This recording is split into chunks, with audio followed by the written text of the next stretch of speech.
I've been following this chart for a long time. It has been, we now come into the season where this tends to outperform. It's usually when the ISM is picking up, the altcoin season starts, the liquidity season starts. The banana zone tends to be the period when ETH outperforms. So we're in that zone. It really picks up next year, but starts this year. If you go back to 2020, ETH started basing and then started outperforming from about the summer onwards and really started picking up towards the end of 2020. And then by 2021, it went ETH-tastic. It went into full banana zone. I think we'll see something similar. Raoul Pal, the CEO of Real Vision and a veteran global macro investor, reveals a very interesting detail about one specific season when certain assets, like Ethereum, tend to outperform. This is the altcoin season, a period when alternative cryptocurrencies outperform Bitcoin and gain massive value. According to Pal, this season often coincides with increased liquidity in the market.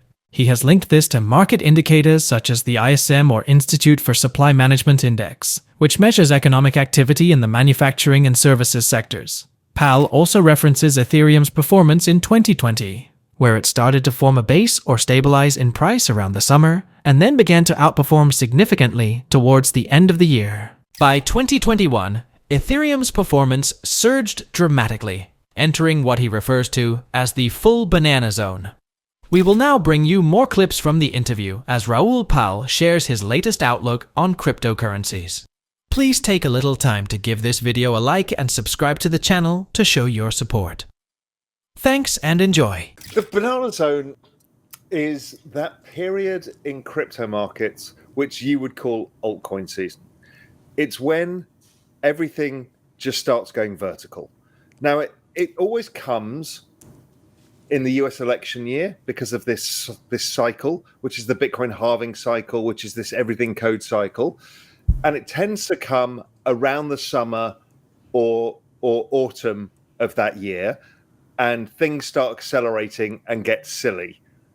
And when prices start going bananas, and they look like the banana. So there's some charts that I've shown on Twitter where, you can see the banana zone there on the left side of the chart. The prior banana zone is when suddenly you get consolidation, it goes up a bit, consolidates, and then it just goes bananas. This is the Bitcoin halving cycle. It's that chart. That chart is the chart. That's why it looks like a banana. It's just like, it just does this.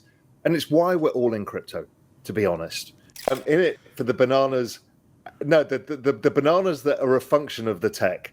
Okay. In the end, the more people build on it, the more... If you abstract this all away, what are we doing here? We've been given the new layer to the internet, which is the internet of value, the layer of ownership, settlement, all of this stuff. Now, unlike the internet, we couldn't own that. We can own this. So the more it gets used, the more the number go up and the more we profit from it. So it's this huge egalitarian democratic way of distributing a huge amount of wealth to a huge number of people. To put it in perspective, this space is a $2.5 trillion space today. By the end of this cycle, it should be $10 to $15 trillion. By 2032, if you continue growing at these kind of rates, you get to $100 trillion. So there's $97.5 trillion of money on the table, which is why I keep telling people not to fuck this up, because the opportunity is so big.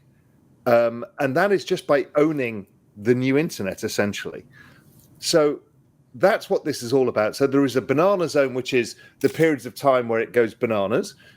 Then we get the corrective periods, and then we repeat this cycle again. Now, will everything repeat perfectly? Will it be identical? No. There's no guarantees come with this. But it's based on the liquidity cycle. It's based on the macro cycle. It's based on interest rates. It's based on a lot of things. If you think of what liquidity is doing, why the central banks and governments are injecting liquidity, it's to be able to fund the debts. We're in the big debt funding cycle this year, which is why the banana zone happens and why the everything code cycle, all of this happens. They have to fund all the debt. And so they inject liquidity into the system. They do it via rate cuts. They do it via the reverse repo. They do it via quantitative easing. They do it by any mechanism they can to roll the debt. And that's Europe, the US, China, Japan, the UK, everybody, right? So they all do the same game. So they're all teeing up. They've been waiting for inflation to come lower, ready to start hitting the accelerator. Liquidity has been rising, which is why the markets have been rising. But it gets to the phase where it has to go up a lot to finance, $10 trillion of stuff that needs to be financed. So that's all to come. And that tends to happen this year and next year. As the interview continues, Powell notes that this banana zone often coincides with US election years and the Bitcoin halving cycle. The Bitcoin halving cycle reduces the reward for mining Bitcoin, which historically influenced price increases. These cycles tend to start showing effects around the summer or autumn of the election year, leading to accelerated growth in cryptocurrency prices. Powell emphasizes that these cycles are influenced by macroeconomic factors, including liquidity cycles, interest rates, and other economic policies. He suggests that as central banks prepare to inject more liquidity to manage debt, we can expect significant price increases in the crypto market this year and next year. He highlights that the underlying technology of cryptocurrencies and their applications drive these price increases. As more people and businesses use blockchain technology, the value increases, benefiting those who invest early. With all that being said, here are more clips of Raoul Powell's interview. You're in an election in South Africa right now, and what every political party does around elections is give out candy to the kids. Right? Any way of giving out some form of stimulus to try and say, well, those guys looked after me, I feel good now.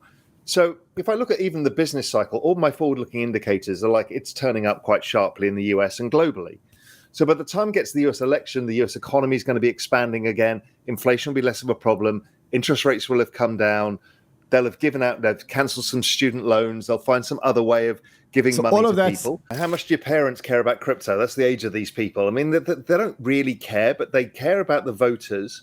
And look, Coinbase has 108 million accounts, of which right now maybe 10, 12 million are active. As you start going to the banana zone, that starts going from 10 million to 20 million to 30 million. So suddenly it becomes a lot of voters.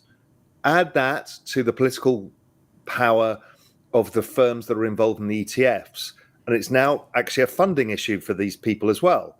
Because if they say the wrong things, then the big financial sponsors for their super PACs start applying pressure. So I think it's much more of an issue than they first realized. And I think Liz Warren made a fatal mistake of saying we're building an anti-crypto army without realizing you're fighting a bunch of degenerate meme artists who are native to the internet, who are distributed everywhere. That's not an easy battle to take on.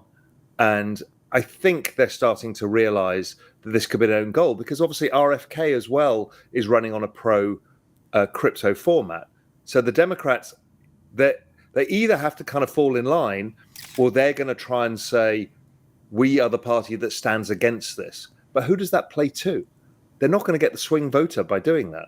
And I think this is typical of an election cycle, is suddenly it's going to become super important to these people, just because it's, in an election which is very 50-50, anybody who can swing the vote matters. And so they will get out of their way to find those little pockets of voters. And this is a big pocket of voters. The full crypto army is not in swing yet, right? The full retail is not there. So I think that, yes, those of us have been around the space and been through the whole bear market. I don't think you're going to win us over. But does the swing voter, the extra 20 or 30 million Coinbase accounts that get reactivated, can they win those back so they're showing they're not opposing them? Look, it's possible. I think that's why the Democrats are giving it a go. It's like, okay, well, maybe these guys will forgive us. A bunch of us won't, but ordinary people, if they don't see it as an issue, then they won't worry about it. But we've got to be careful. We live in a very small echo chamber where we'll play the same Trump 1 minute soundbite backwards and forwards. People who never would have voted for Trump in their entire lives now going, well, I'm going to vote for Trump in a 2 minute soundbite. Is that what he's actually saying when he's on the ground in Philadelphia or in Kansas? No, he's doing targeted messaging at targeted people to tell them what they want to hear. So let's not say that he's campaigning on the crypto bandwagon. He's telling Ryan Selkis and a bunch of people who went to his NFT event, he's telling certain people. So let's just be a little bit aware of the overall surroundings. On the other hand, the Democrats will have approved an ETH ETF. I mean, that is a big deal in its own right. I've been following the ETH Bitcoin chart, and I thought it was going to turn. I thought the ETF was coming. I didn't think it was going to come at that particular moment. So, but I did. I even put out some sort of update on this. Just happened the weekend before this news came out. So, why we're not getting much follow through right now is we're not getting much new inflow into the system. So people are switching a bit of their soul into the ETH and FOMOing into this trade, but really the game starts when the ETF launches. Because most people are fully allocated. It's not like any of us are sitting with cash on the sidelines, right? So we're all fully allocated. So you have to switch from one to the other. I think people will switch, some of their Bitcoin for ETH to play this trade, but it's the institutional flows. I think the big game in town is going to be what is the narrative that BlackRock comes up with. This is the game. Okay. I think it's going to be tokenize the world. What are your predictions for the upcoming altcoin season? How do you think macroeconomic factors will impact the crypto market this year? Share your thoughts in the comments section. If you found today's video informative and would like to receive more insights and updates on cryptocurrency and global finance, please consider liking the video, subscribing to our channel, and enabling post notifications. Be sure to stay tuned for our next episode, where we'll uncover more about the fascinating developments in the crypto space. Until then, keep questioning, keep exploring, and most importantly, keep investing wisely. Thank you for watching, and we look forward to seeing you in the next video.